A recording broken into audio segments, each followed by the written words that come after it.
Howdy ho, friends and foes, and welcome to Dads on Life, your weekly episodic show about parenting from a male perspective. I'm your host, Jay Miles, and with us, as always, are my co-hosts Keith Bogan and Doug Hamadike. Howdy ho. Dad is somewhere still in the middle of the woods, I think, in the middle of the forest, I think, at this point, or jungle in Colombia. From what it sounded like, he's on some kind of retreat with his wife. Watch out for the cartels would be my only advice. I'm sure he'll have stories to tell us if he feels like it when he comes back. Hopefully, which I believe will probably be somewhere around November. But he'll be in and out over the next couple of weeks. So that actually leads us into the topic we're going to be talking about today, and that is travel with children. This was Keith's idea. So I think maybe we should let him kick it off and explain exactly what he's talking about, because he pretty much told us nothing about what we're talking about. What's up? So the floor is yours. Oh, I thank you, my friend. Thank you. And I thought today of all days, even though it was sort of an accident, that I'd bring my kids along with me. As you can see, that's Jeremy on the left with the beard and Justin on the right with their ladies, Emily on the left and Kate on the right. Oh boy. I didn't realize how much taller they were than you. Even the girls are almost taller than you. I had this conversation with my brothers this morning. My boys are 5'10", I'm 5'8", and it looks like I'm 5'2" in this picture. I don't understand it. But, so they are 2 inches taller than me, and they remind me that every single time they see me, for sure. But the picture is actually an interesting lead into our conversation, because they don't actually dress like that every day. Those are performance costumes. For their drum corps. And Justin has been performing in this drum corps for the last 5 years. Jeremy for the last, this would have been the 5th year if it hadn't been canceled. Jeremy would have been his 3rd year this past summer. So every summer they have gone away. They've, especially for 4 years now, Justin's been gone for 10 weeks. And Jeremy now is doing the same thing. And prior to drum corps, Jeremy did 3 summers of sleepaway camp for 4 weeks. So the topic is more about, I was thinking more about what happens when we travel, what happens to them, and how do they react as they've been growing up. But it's kind of interesting to think about it in reverse too, because life changes a great deal when suddenly the nest is empty, and especially in an unnatural way. Jeremy traveled the entire summer of his junior year after high school, which is unusual. Sometimes they have summer camp and they'll be gone for a few weeks, but this was 10 weeks of travel across many states. And it certainly has helped them mature perhaps much faster than a lot of their peers who don't do drum corps. I remember when I was younger and they were very young, and I used to travel for some of the companies I worked for. So there was one company I was in California, like 2 days a week, every other week. One company I was in Detroit a lot, and I went to Germany for. So there was a decent amount of business travel, as they were growing up. I don't think it really impacted them a whole lot. I mean, we didn't have Skype or Zoom or anything like that we used. So I might talk to them a little bit on the phone.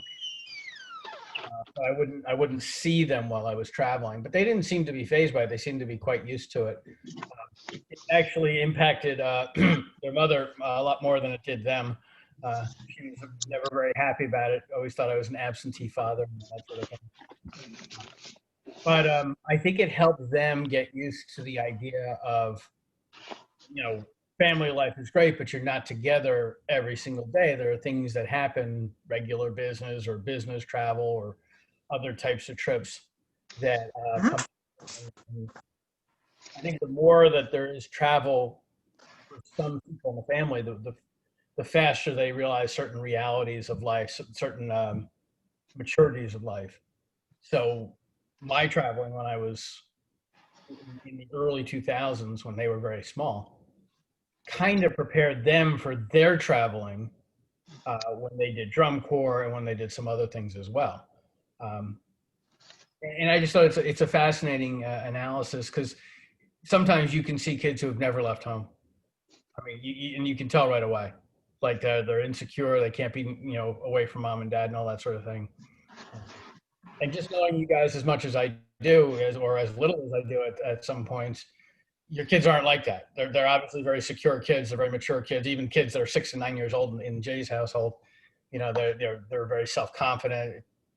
Jay's not there for a while.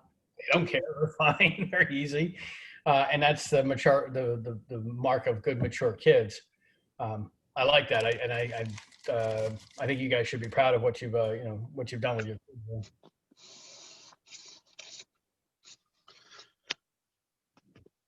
Yeah, I don't know. I was trying to think about exactly where we were going with this today, and I was like thinking, oh well, some of our different travels, like with either my parents, as a kid, and how we stayed very much stateside, and we made one trip at, car driven down to Florida, which was some good memories and stuff. We mostly spent most of our times in Wildwood together as a family. And just us now as a family unit, the four of us, pretty much me and Heather have been around our kids with everything we do. They're pretty much never without both of us.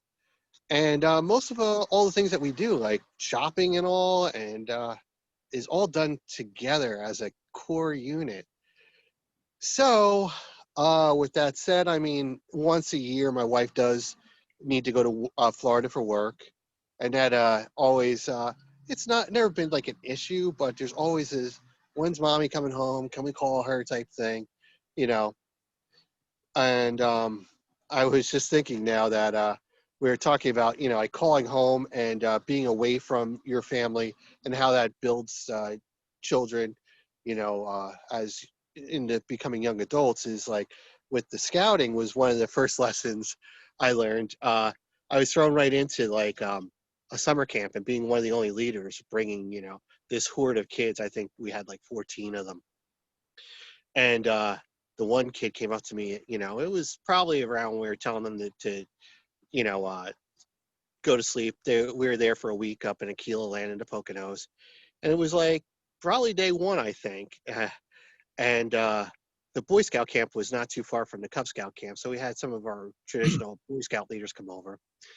And the one boy comes over to me. He's like, I would like to call my mom. And I'm like, all right. So I pull out my cell phone. He got me in the dark by myself. So I'm like, I was like, here. And I have everything listed as, Richard's mom, Tykim's mom, all these moms. So I call up Ann Richards and I said, hey, Jimmy wants to talk to you. She says, all right, well, put him on the phone, So I'm like standing like not too far away. And I'm just like staring up at the moon and stuff like that, listening to the quietness. And all of a sudden this kid starts bawling. And out of the darkness comes Michelle, the most feared Boy Scout leader of all of them. And she's like, what do you think you're doing? And I was like, oh, I don't know. Jimmy, said he wanted to talk to his mom. So I let him use my phone. She's like, what? He's on the phone with his mother? And she runs over there and grabs the phone. And she's like, don't you see what's going on? So Anne was like, oh, what's going on? And all. And Michelle grabs the phone. She's like, there's nothing going on. He's perfectly fine. He's having a great time. We're making some s'mores. If there is a problem, we will call you again. And she like hands the phone back to Jimmy and she mouths to him, tell your mother you're fine and hang up. Oh, boy, did she have words with me after that. What do you know? I mean, nobody told you, so. Yeah, I guess apparently that's the first law is you don't let anybody call home. It makes sense, but that should be something that should be voiced, Yeah, so I'll never forget that. No, I mean it's been pretty much the same here. My father when I was growing up, my father was not often, but my father was away for usually a week at a time. He had been to he had been to Tacoma, Washington, and Pasco, Washington, and places like that. He had been to several places, California, Vegas, a couple other things for food shows and things like that. Atlantic City, often. Usually they went down once a year to Atlantic City. Now, pretty much with us, it's when Elise and I first met, we met in October. In February, I went to Daytona with my mother, and then a week later, she went for a business trip to Las Vegas, and then she left that job a couple of years later. And with the recent job she's had, it's not something that you have to do because they're local companies technically. The companies she has worked for, they're locally run. They're companies based in New Jersey. The company she works for is based out of Parsippany, but still centralized location, New Jersey. And they own all New Jersey They've manage all New Jersey properties. And with my job, everything is based pretty much out of Elizabeth. The need to go out and hobnob with clients really isn't there so much anymore. The industry has changed greatly since my father needed to do it when he had the other company. Now it's much different. In fact, the industry is very, very small at this point. It's almost a niche industry at this point. As for Elise and I, like overnights and stuff like that, or away. Elise had gone away with a couple of her friends to a couple of different places. And I was in Cooperstown 2 years ago for a golfing trip. Other than that, it's pretty much been, we'll go out for a couple of hours, but it's usually not even overnight. Very rarely is it an overnight. And in fact, usually if it is an overnight, it's usually Elise and I going somewhere, not and the girls staying with my in-laws usually. Actually, in all cases, my in-laws. With my parents having some health problems going on currently, it's tough for them to do anything. But it's the only things we really do is we'll go shopping separately, but that's about it. That's really about it. Traveling, no, very rarely, and we're fortunate. Not fortunate, but we're in good businesses to be in, not to have to do things like that. Because clearly it can change relationships. I'm not going to say that is the reason, or any even remotely close to the reason, or anything to do with the fact that my father and I didn't get along for a while. It's not anything to do with that at all. He had to do what he had to do. But yeah, I don't see that and I don't see that needing to be a thing anywhere in the future at this point at all. For either one of us to have to do much traveling apart from the family. Actually, the last time, now that I think about it, the last time that there was traveling with us apart, it was Elise and the girls going to down to Florida last year, because they went in the end of August, and it's busy season for us, so I couldn't go. It was the week leading into Labor Day, which has been surprisingly busy for the last, it wasn't too bad this year. Wasn't very busy, but it was the busiest of the 3 summer holidays this year. So thankfully, but unfortunately with everything going on, business has been rough this year. Girls are probably very, if I recall correctly, they were fine during the time that they were in Florida, but you were lost. What are you talking about? What are you talking about? We went to see Extreme and I went to a party the next day. I wasn't that lost. You were looking for things to do. Well, yeah. We toyed with the idea of possibly moving to like to Scotland or something, and how that would be. And it's a very interesting idea, you know. I've been there several times, and you know, we were joking with one of my advertisers because she's been wanting to get out here to Pennsylvania and stuff, and she has a house in south of Wales. So now our ongoing joke is about switching homes for like a month or two, and she it actually is becoming more than a joke. You know, I was gonna say that doesn't have to be a joke if that's a possibility to be able to do. You can make that a reality. At this point, this is a pretty darn good time to do it because, especially with kids, with school-age kids, because they can do it remote from Scotland. So, Yeah, my wife works fully remote and all, and I'm working fully remote till the end of the year right now. So, yeah, it's a interesting idea. It's like, and my house comes packed with 2 freezers, Sal. yeah, But They need to install a freezer in south of Wales to make sure that they could accommodate your food fetishes there. yeah, I don't think about that. I don't think that, especially in south of Wales. But yeah, but yeah, travel. I mean, they're all excited. They really want to go, and you know, and hopefully, maybe you know, in another year we'll be able to go over there on vacation. But who knows? Maybe we'll move there. we had discussed for a while moving to Delaware, to southern Delaware, the Delaware shores, down in the Rehoboth area, a little bit north of there, probably, or a little bit west of there.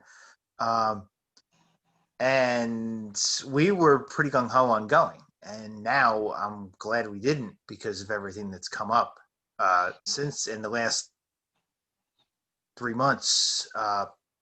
There'd be no way that I would have been able to do that. I'd be either here every couple of weeks, or a complete basket case down 3.5 hours away. So, What made you not move? What's that? What made you not move?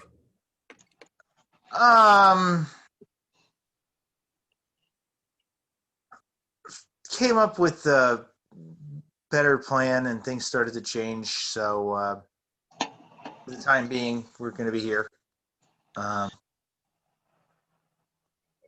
us, it's nice because my wife, her whole family, well, her side of the family, the Scottish half, are all there still. So she's got tons of cousins and aunts still alive over there. You know. Mm-hmm. So, yeah.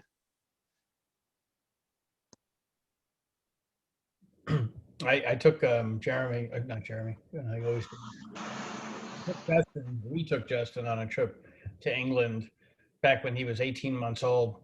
Didn't really appreciate it as much. We did a family trip. Yeah, the marriage was always quite rocky, so we didn't do a whole lot of travel together. But the took a family trip back in 2008. We went down to Disney and we saw some spring training baseball games and all that. And Justin was 9, Jeremy was 6. That was interesting. So you can relate to those ages, Jason. Since then, there's been a lot of travel for me and one or both of the boys. Right. My wife at the time rarely would go and do anything with us, but the boys and I, or Justin and I, would do these exotic baseball trips. Travel for like 8-10 days at a shot, go to a lot of different games and all that, crisscross the country. And it's very interesting because I never had to worry about either one of them. I guess the time away for me helped make me feel more comfortable, not worried about them per se. And so when they go to strange territory, particularly Justin seems to know where you put him down in the middle of Idaho and he would know where he is for some bizarre reason. He's got this ridiculous sense of direction. Mm-hmm. they're like leading the trips, and they're telling me where to go, and I'm just like, okay, I'll drive, whatever. I just Yeah. lead. But it might be backfiring on me now because I hardly ever hear from them. Now that they're both away at school. If they needed to talk to Dad, I'd probably hear from him every day. But the only time I hear from them is if I initiate the conversation by text. I wouldn't even bother trying to call. And only half the time do they actually respond. So maybe I got them too used to being without me. I don't know. I probably screwed that up. Right. Yeah, I was gonna say I remember our one trip to Florida. The two things that stand out was driving. Well, actually, three things. So driving down there, my dad, the first time ever being pulled over and doing 90, to get there, and he like didn't realize. None of us realized, in a station wagon, like exactly like I had the Griswold station wagon. It was maroon, and. He got pulled over, and we were like, "What? You got like? Oh my God, my father got pulled over." And the cop was like, "Well, you were doing 90," and we're like, "What? Dad was doing 90?" Like that, and stopping at south of the border and buying a boomerang. So we stayed overnight down there. We bought a boomerang, at that tourist trap. And my dad was like, me and my brother are out there in the parking lot, like throwing it around, and not exactly getting the idea of how exactly you throw it. My dad's like, watch. And he like took it and threw it, and it got stuck on top of the hotel's roof. And that was the end of that. We were all like, what? Oh, come on. Like, So coming back, we stopped at my mom's brother. All my mom's, she comes from 11. And all the men are all Marines. So my Uncle Pete was a captain, and he was had a place right outside of D.C. So we stayed a couple days there with him, and he gave us the Marines tour of D.C. It was a very high-paced march, through all the famous places and singing a song, And he had this song that it just popped in my head the other day, actually. And my brother has this like love-hate relationship with mostly highly annoyed with my Uncle Pete. He can't tolerate him at all. And Really? Why is that? Well, all right. We won't get into that, but you have to explain that one later. That surprised me a little bit. Yeah, I just remember that he was singing, I don't know what I've been told, and we were chanting it back. He's like, Jeffrey wears pink pantyhose and a bra, and we're all singing it like with our like high-paced march through DC, like. Okay, that'll bring back. But these are the things that are the stuff of memories. I mean, it's one thing to be at home with your kids all the time, but when you go places, I mean, Justin just said to me, so you guys know I drove to Denver and back in the last couple of weeks. And along the way, I would pass certain sports places. And in fact, when I pass the baseball home of the Kansas City Royals, I snap a picture as I'm going by, and I'll text that sort of thing to Justin. Justin and I have a long history of going to a lot of stadiums, a lot of games. Mhm. But we obviously haven't been able to do it for literally a couple of years now because between drum corps, as the picture shows, and COVID and all that crap, it's been hard to do anything. And Justin's immediate response was, "Oh, I miss traveling so much. We've got to get to some games. I can't wait until we can do this." And it's such a central core. I mean, we joke about it because the girl he's standing with on the right-hand side of the picture, he's probably going to marry. And I say to him, "You sure you want to go on some of these trips when you get out of college? What's your wife going to say?" He's like, "She'll understand. I got to do this. I got to do this." And it's such an important thing to him to travel with me and to go to sporting events and to do these things together. It's absolutely wonderful, but there's so many great stories. I mean, the 2 days after he got was it 2 days? I'm sorry, 29 days after he got his driver's permit, going on a 4,700-mile trip across the United States and back to go to baseball games where he drove 1,500 miles of that trip on a permit he had just gotten. Wow. Ridiculous fun things where I made him drive that new and that rookie-ish I made him drive in the rush hour of Cleveland, Detroit, and Chicago. Wow. And now an extraordinarily good driver. Gee, I wonder how that happened. I threw him to the wolves. You're going to drive. You're going to go right to it, and he became an outstanding driver. But these are the stories. These are the wonderful things. Whether we travel without them or they travel without us, or particularly if we all travel together, and you guys thing. This is. It's not sitting at home and playing video games and doing the normal thing. These are the stories that these kids will tell for the next 100 years, long after we're gone. Right. That you were talking about Florida. Going down in November of 2018, there's not much going that I can think of. In fact, I really can't think of anything. But coming back, we went up through Savannah, stopped in Savannah, and we're walking around for a while. And it was fairly early, but it was like for to go for dinner, it was early. So you start walking up this one street, and I'm like, what the hell where are we going? So keep walking and walking, and Elise keeps looking at her phone. I'm like, what? I'm like, it's not dawning on me what's going on here. So I finally look at her. I'm like, where are we going? And she finally sees it, looks up and points, and there's the lady and her sons. Doug, I don't know if you remember that name or that name means anything to you, but that's Paula Deen's restaurant in Savannah. Right. So they're like, it was early, so they're like, do you want to go for dinner? I'm like, I don't know. It's a little early.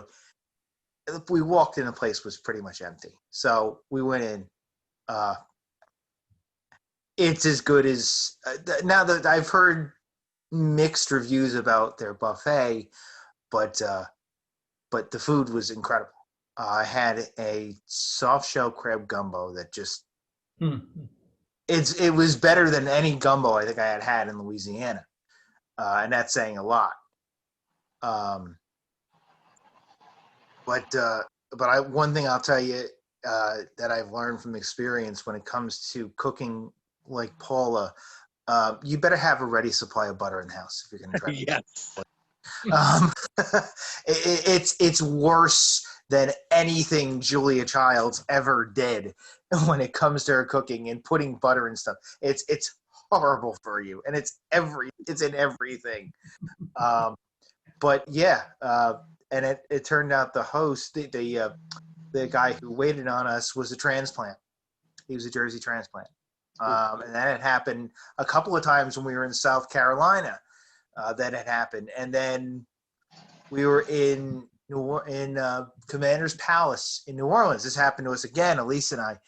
And the guy comes around and he's playing the accordion and singing, which is very commonplace in restaurants in Louisiana, especially. But Commander's Palace, it just was an upscale version of that. And we start talking to the guy, and the accent, because I knew it wasn't an accent to me, sounded like a northern version of what we had. So I said to him, I said, where are you from? He goes, oh, I'm from New Jersey. I was like, oh, where? He goes, Parsippany. I said, okay, that makes sense. And then there was like two or three people that were around us that were from the area as well. But no, going back to that, yeah, that was an experience. I wish we could have spent more time in Savannah. Oh, wait a minute, Jerry. What's that? The kids were 7 and 4 at the time. How'd they handle it? Delana didn't handle it so well. She had I forgot what it was, something about the dessert that bothered her stomach. Sadie, I remember eating like a horse, which is pretty much commonplace. And this is the same kid that had the head waiter on the cruise looking at her when she ordered duck like she had 3 heads, and then ordered lamb the next night. And she just was like, she's 5. And we're like, yeah, she'll eat it. And she did. She cleaned the plate both times, and he just walked up and was like, picks up the plate and goes, just shakes his head and walks away. But no. And another one, I'll tell you another story. You brought up Chicago. I've only been to Chicago once, and we had gone out for a bar mitzvah, bat mitzvah. I don't know which one it was. For Elise's cousin out in Chicago, and we ended up driving in and around Chicago and driving past Wrigley. We and both my mother-in-laws and I said, "We gotta go. We gotta go to." Here it is now. 12 years later, and we still haven't gotten back out there, but one day. But again, I mean, baseball isn't a big part of my my family or sports like that. But could I see in a couple of years when everything's all settled down and stuff like that, and especially when I can do it and get away, be able to do a couple, a full weekend on a holiday or something, maybe going and doing like Chicago and maybe do both stadiums in Chicago or something like that. Or yeah, I could see stuff like that happening, or do the Ohio, Illinois swing, and do, two in Ohio or one in Ohio and then one in, there's another story now that I'll talk about for a second. I went away with my dad. Lisa and I were married already. And I forgot about this for some reason. Years in a row, I went down to the Kentucky Derby in Louisville. And we, hello to the dog, by the way. We went to Louisville and went across through Ohio and then down. And I told the story about, and I won't get back into that, but seeing those barren black farms in Ohio was one of the most disturbing sights I've ever seen. And then going down through Cincinnati. And I remember looking up and seeing this sign, and this made me crack up. But the Yankees kind of flipped things on us a little bit last year. It was 4 hot dogs, 4 tickets, and 4 beers or sodas for $54. Could be worse. What's that? Could be worse. I know. I'm like, what? $54? You kidding? You'd pay $100 and something for the tickets alone at Yankee Stadium. But A couple of years ago, Trenton Thunder was doing that for $40. Yeah, but that's professional baseball, Cincinnati. That's not class double A. That's professional baseball. The Yankees did it for $100 last year, which wasn't bad at all. With the fees, it was a little more than that, but yeah, that was another fun and interesting adventure. Driving to Louisville, not something that I'm particularly comfortable with ever having to do again, but that was a lot of fun. About 10 and a half hours. What's your problem? It was longer than that. It was about 12. You got to learn how to just go fast, right straight through. I didn't drive. We did go straight through. I didn't drive, though. I was going to say, we were excited this year because we thought that I was going to take Brendan in with Mr. Jason here and go see Nick Cave. And I was thinking about all the great places we could have stopped and ate and the things along the way before going to see Nick Cave, which unfortunately was canceled due to the COVID, not surprisingly. And, it is what it is. But at breakfast this morning, we were like laughing because the last time we were in New York, usually we take a yearly trip into New York, and it's us and we bring my parents usually, and we go up, past the windows and then into Central Park, usually do the zoo, come back to St. Patrick's Cathedral, and then down to our favorite pizza place. So this one time we went, and it was when Times Square first just changed to like where it's only like pedestrian, and they closed every. Yeah, So my son Colin is obsessed with hot dogs. So it's like 20 degrees outside, and we go over and we get him a hot dog and stuff from this like vendor, and everybody else is grabbing different food from the plazas and stuff. I remember getting empanadas and stuff, so we're sitting there in the freezing cold with the wind just whipping through there, in our chairs. And Colin's like, the hot dog's hot. And we're like, yeah, it's like 20 degrees out here. It just came out of the freaking dirty water. Of course it's hot, Colin. Eat your hot dog. And he's like carrying on. It's hot. And we're like, just eat the freaking hot dog, dude. Like, we're all a little cold. We're all a little annoyed. We've been walking, because we walked from the path all the way up to Times Square at this point.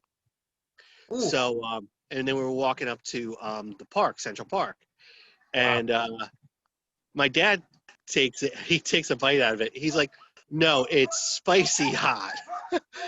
It was one of those hot sausages. Oh, jeez. That's what he meant. It was hot. Getting to Nick. I haven't heard anything on that yet, but considering he is putting out a version of a CD of Idiot's Prayer, what he had recorded in the cathedral in England, I would say probably within the next couple of months we're going to be here, and probably January we'll hear what they're going to do. But that's going to be it. It's canceled because I think he was looking to try to get it done in the spring instead of waiting a full year. I think that's why he called it. But apparently now it looks like it's going to be next year. It's going to be probably sometime in the fall again next year, hopefully. Yeah, it wasn't. I just thought it was funny. Yeah. Yeah, it sucks.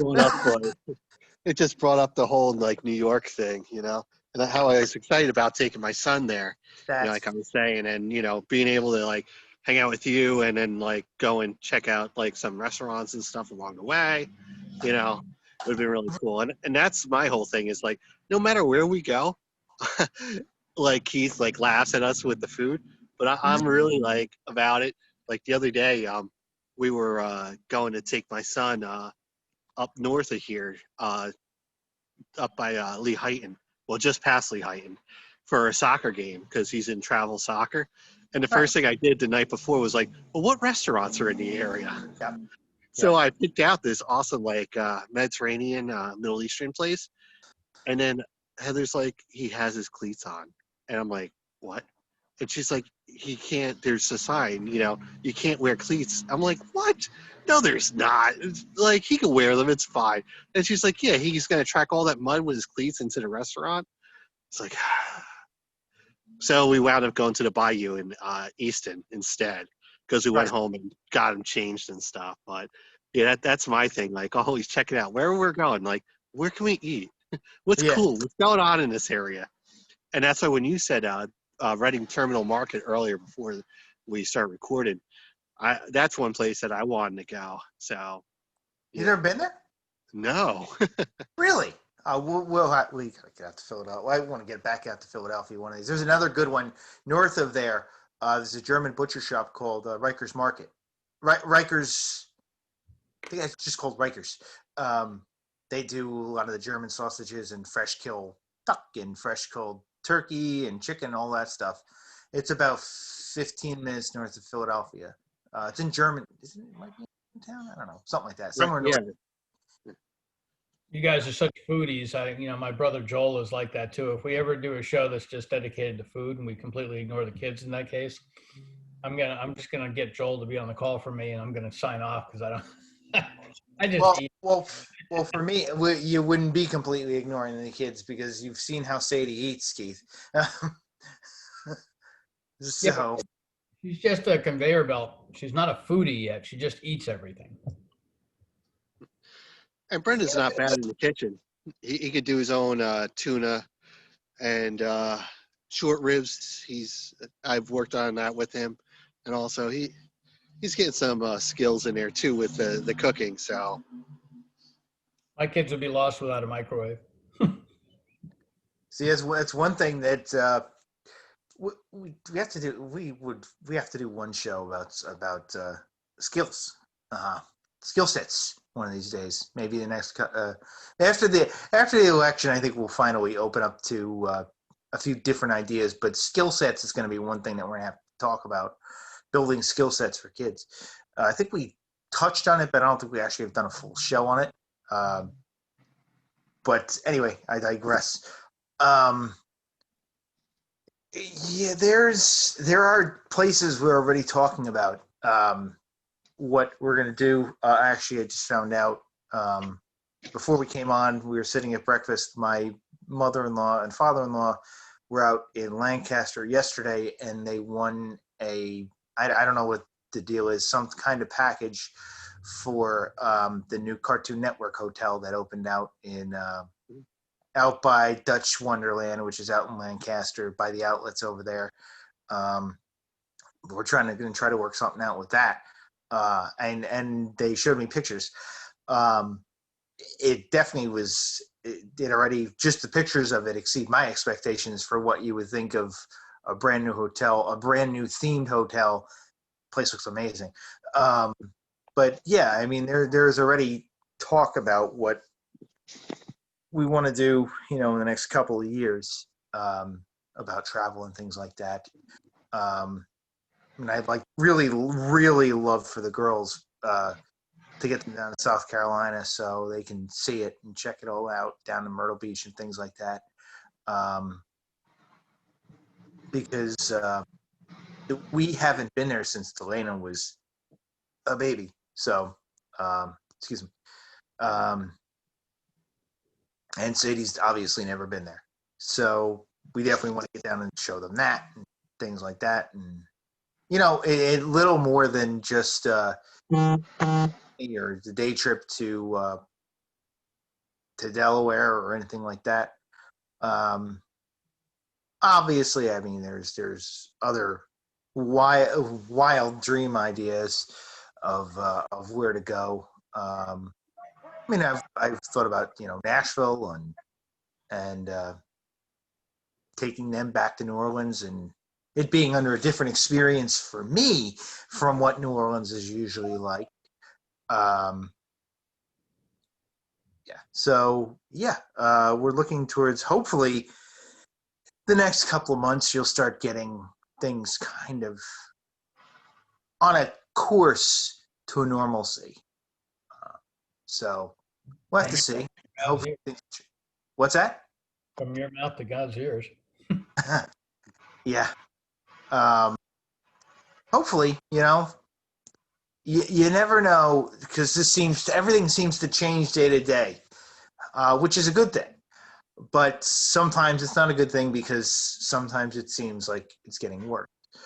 But and probably is. But we just got to wait and see,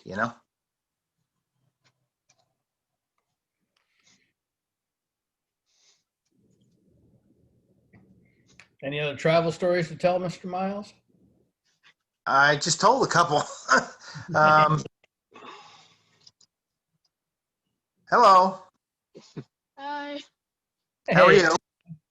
I'm doing good. How are you? Good. That's Colin. He's doing his one little job of walking a neighbor's dog. So, and that's him $20 a week. Nice. I told him it should be free, and she argued that he needs to learn the value of $1. So I said, yeah, that's absolutely correct. Sure. I said, you want to give him 20, then fine. That's up to you.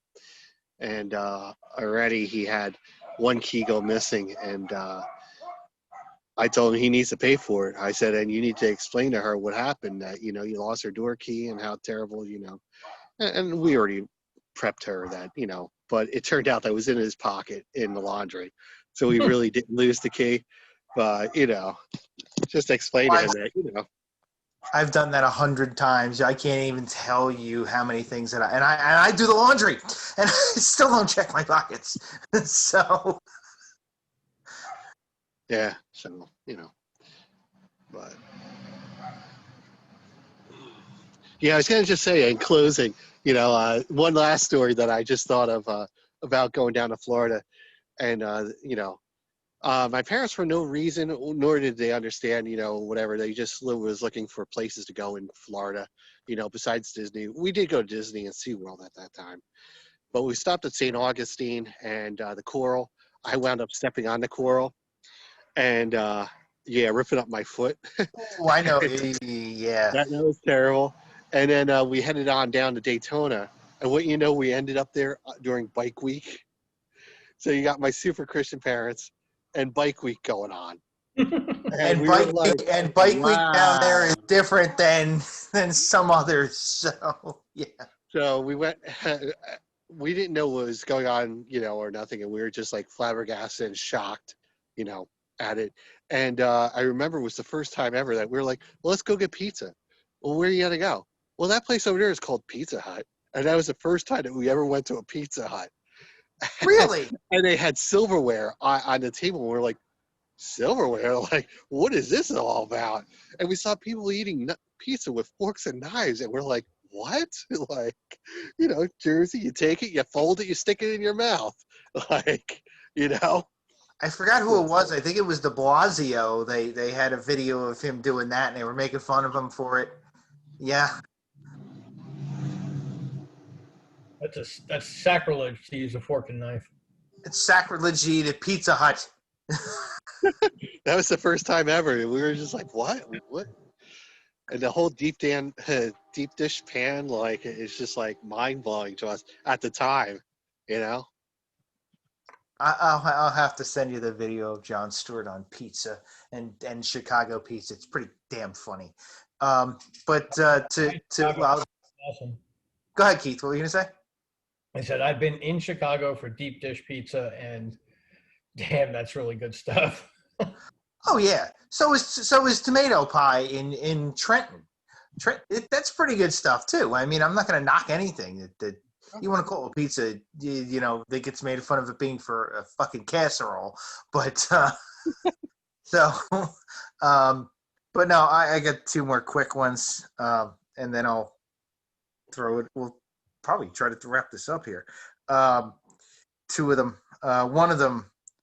My parents and I went to WrestleMania 6 in Toronto, and for a while, actually a couple more than it was we'd only gone out of the States really one or two other times, Bahamas and Bermuda, but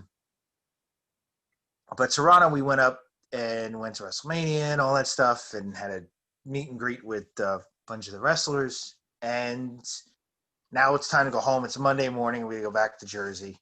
And we get to the airport, and there's one wrestler there who had just won the tag team championships and denied who he was and this and that. Then there was another one, and we start talking to him because I had met him the day before. He's a real nice guy. I actually walked him to his flight and then walked back to my parents. Think about that one in this day and age. In an airport. The girls weren't there. What's that? I guess the girls weren't there. No, I was probably 2 years older than Delana. We go to sit and go in for our flight, and there's a bunch of wrestlers back there. One of them tries to walk through the metal detector, and was so built up and so big, obviously from certain things he was doing, that he had to turn sideways to go through the metal detector because he couldn't put his arms down enough to get through it. Wow. So we get on the plane, and there's 3 or 4 people in first class, and then in economy, there's me, my parents, maybe 2 other people. The rest of the flight is WWE crew and wrestlers. So we end up sitting next to a wrestler who was in the most racist thing that WWE has ever done. His gimmick was Hakeem. He was called the African Dream. He was a white guy who dressed in African garb. His previous gimmick was he was a biker, except Hakeem, George Gray, was 6'9" and 450 pounds. Oh my God. and had a huge skull tattooed on the side of his head and had a mohawk in his original gimmick. He was one of the nicest guys you ever wanted to meet, and told us two things about wrestling that wasn't a real surprise. One, they see the script, but they still sit there and watch it on the TV in the dressing room. Two, when you get thrown out on that floor and the padding's that thick and you're 450 pounds and you land on your hip, it fucking hurts. But it was so much. They were passing around Hulk Hogan vitamins and just crazy stuff. But and one guy who was sitting behind us, his name was Paul Roma, turns around and goes to Warlord, the guy who couldn't put his arms down. He goes, "You better get off that stuff." Well, the guy next to him is laughing, and he goes, "Paul, shut the fuck up. Everybody knows you're doing the same shit." And I just was like, oh my God. I'm like, we've just been exposed to the entire steroid culture of WWE. This is good. How do you think Delana and Sadie would handle an interaction like that? What? If they were the ones in your shoes, and they Meaning got wrestlers? they had all these wrestlers around them in this informal setting. For Sadie, it would take a second or two. For Delana, it wouldn't take long at all because she's met a few of them. We've gone to events and met a couple of wrestlers, so that would probably not phase her at all. Sadie, it would kind of like be, meeting any other celebrity for a kid. Probably wouldn't, it would take a second, and then it would kind of, that aspect would go away. But I mean, you see these kids who, these are, they break down. They break down in tears to meeting people like that. I don't know. Sadie might have that kind of reaction. I don't know. There's another story, and now it completely just evacuated my head. But that happened a couple of times. One other time, my mother and I were walking around a shop in Bermuda, and this guy comes in, fooling absolutely nobody, walks into this shop with his sunglasses on and a hat, fooling no one, like I said. And the clerk goes, "Oh, good morning, Mr. Collins." Shh, I'm incognito. As soon as he spoke, obvious it was Phil Collins. But you knew it was for him as soon as he walked in. My mother starts freaking out. "Oh my God, it's Phil Collins! It's Phil Collins!" "Mom, go say hi." No. I can't do that. I can't do that. It was just happened a couple of times in Vienna. My grandfather happened to meet Kevin McHale, the famous Boston Celtic, later GM for, I believe, the Timberwolves, Minnesota Timberwolves. I don't know. I think he's a coach somewhere now, or might still be with the Timberwolves. But I still think of him as a player, and you're thinking of all that shit. Good Lord. what's that? I think of him as a player still, and you think of him and all that shit. God, you young. No, I knew McHale as a player. I know who he is as a player. I knew him more as a player than as the GM of the Timberwolves. I could care less, except for the fact that he drafted Garnett. But no, travel with Dad's job was difficult because it's difficult to get away when you own your own business. But when we did, it was always a great thing and always a great time. And I hope to be able to provide those kind of things for my children. Those kind of experiences. You will. Doug, anything to add before we wrap this up here? No, I was just going to say that, so I had my cousin's wedding, I don't know, now it's moving on like probably about a month ago.